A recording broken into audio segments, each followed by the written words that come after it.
any lover of trains, there can hardly be a sadder sight in all the world than this graveyard of memories. We're at our junction, and it's here that construction on the line from Cape Town to Kimberley paused in that long, hot summer of 1883. By this time, the various pieces in Prime Minister Molteno's ambitious scheme were beginning to fuse together. And while we've been concentrating on Brownger's line, inching its way from Cape Town to the diamond fields of Kimberley, other hands have not been idle. Let's look at the map. This is a map of the time, and you can see just how far the railways in the Cape Colony had progressed for the year 1882. Kimberley, you'll notice, isn't even marked. It would be about here, I would say, 1,000 kilometers from Cape Town as the crow flies. But look at this. Look at what Port Elizabeth and East London have been up to while we've been watching Brownger. They've been pushing ahead too. The idea was to link up with Brownger's line somewhere about here on a windswept Karoo farm called De Aar.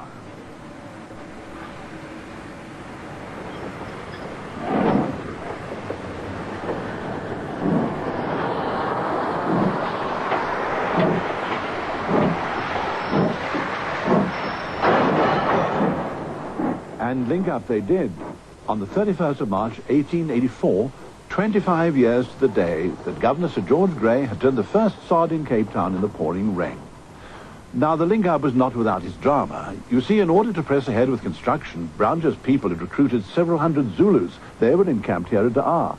Now, as luck would have it, the labourers on the Midland line, coming up from Port Elizabeth to link up with Brownger's line here, these were Fingos, people who'd fled before Shaka's warriors into the land of the Xhosa. And naturally there was no love lost between Fingos and Zulus. And so the coming confrontation was quite a reasonable recipe for disaster. And it was. Although they were accommodated in separate camps, they obviously weren't separate enough, because one day a dog from the Zulu side chased a buck through the Fingo camp, and all the Fingo dogs joined in. And when the buck was eventually killed, there were great arguments, and a white official had to be called in to arbitrate.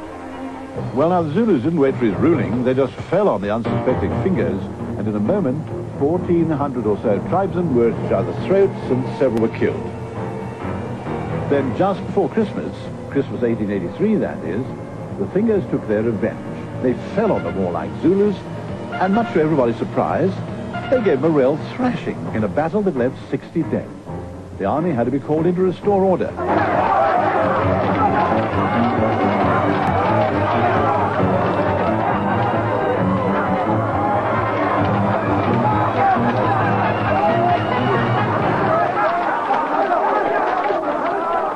Then it was full speed ahead for Kimberley and the Diamonds.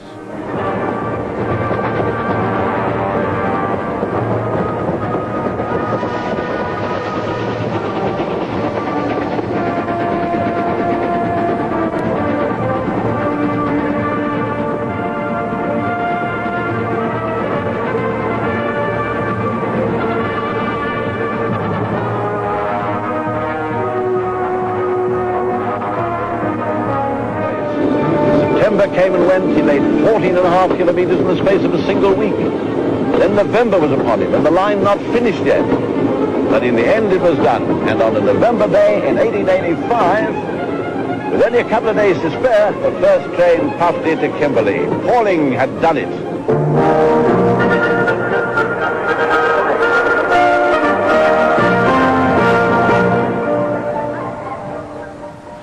For the people of Kimberley, the arrival of that train seemed to signal the start of a new era, and celebrations went on well into the night. Meanwhile, a young Scotsman, with his pockets full of money, arrived at a lonely halt on the western edge of the Great Karoo, where the only thing to mark its presence was a solitary iron hut shimmering in the noonday heat. His name was James Douglas Logan, and he'd arrived penniless from South Africa some 7 years before.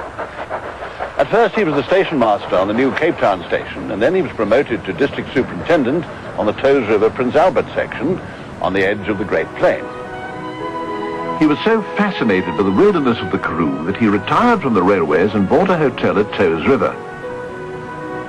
Things went so well for him that in no time at all he was the owner of a 50,000-hectare farm near the lonely halt called Nykiesfontein.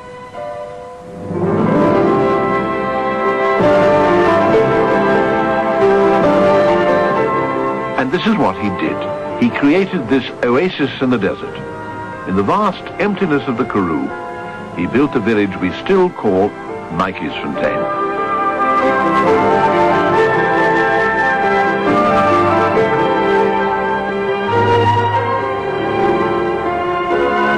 The next thing Logan did was to wangle a contract for a whole string of refreshment rooms at stations on the line to Kimberley.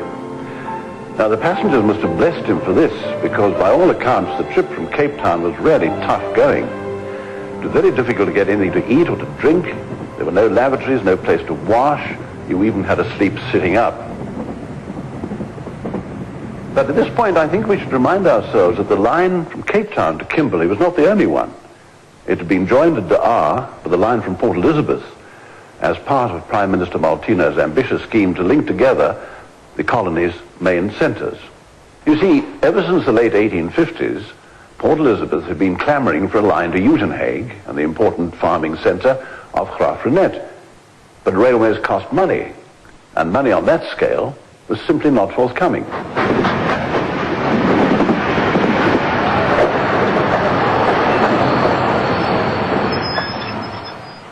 And so, day after day, the wagons rolled inland carrying stores and equipment for the diamond mines.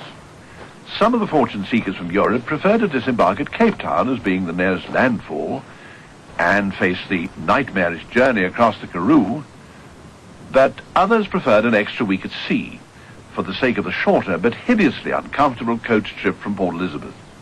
But for them at least, there were compensations for the 7 or 8 exhausting days on the road, and that was a glimpse of some of the most breathtaking scenery in all Africa.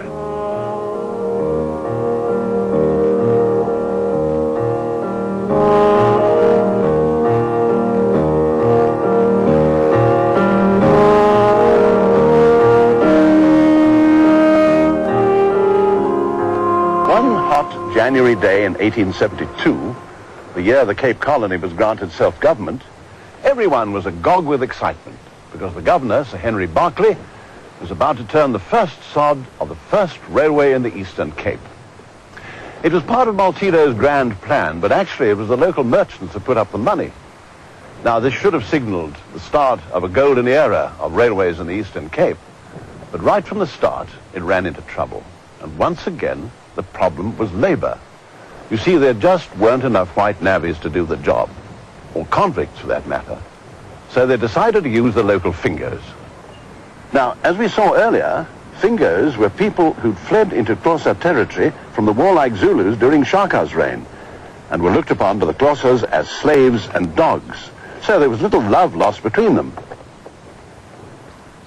So while Brounger pushed ahead with his 3-foot-6 gauge line from Wellington to Worcester, in our modern terms, of course, that would be 106.5 centimetres, Port Elizabeth's privately owned line to Uitenhage began to reach out from the coast with Fingo labour, using the same gauge. But before it actually reached Uitenhage, it was taken over by the Cape government. And according to all reports, the opening ceremony was quite something.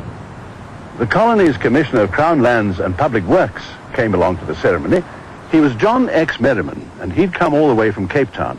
As luck would have it, he took great exception to one of the speeches, and said so in no uncertain terms. This upset his audience so much that someone threw a souffle at him and forgot to remove it from its glass bowl. It hit him full in the face, and he beat a hasty retreat. Incidentally, it was at Uitenhage Station that a railway legend was born. The signalman there was a man named James Edwin Wyde. He'd been a guard on the railways until he fell under the wheels of a train and lost both his legs. One day, he bought a young baboon and named it Jack. And in course of time, Jack the baboon learned to operate the heavy signal levers. According to a local newspaper, he used to put down the lever, look around to see if the signal went up, and then gravely watch the train approach. And as the story goes, he even passed an official inspection.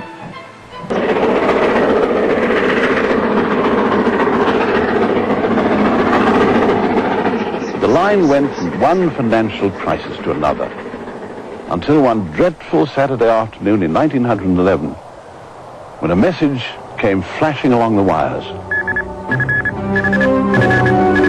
A train had plunged over the bridge, 29 people had been killed on the jagged rocks below. For the Cowie Railway Company, it was the end of the line, a blow from which they were never to recover.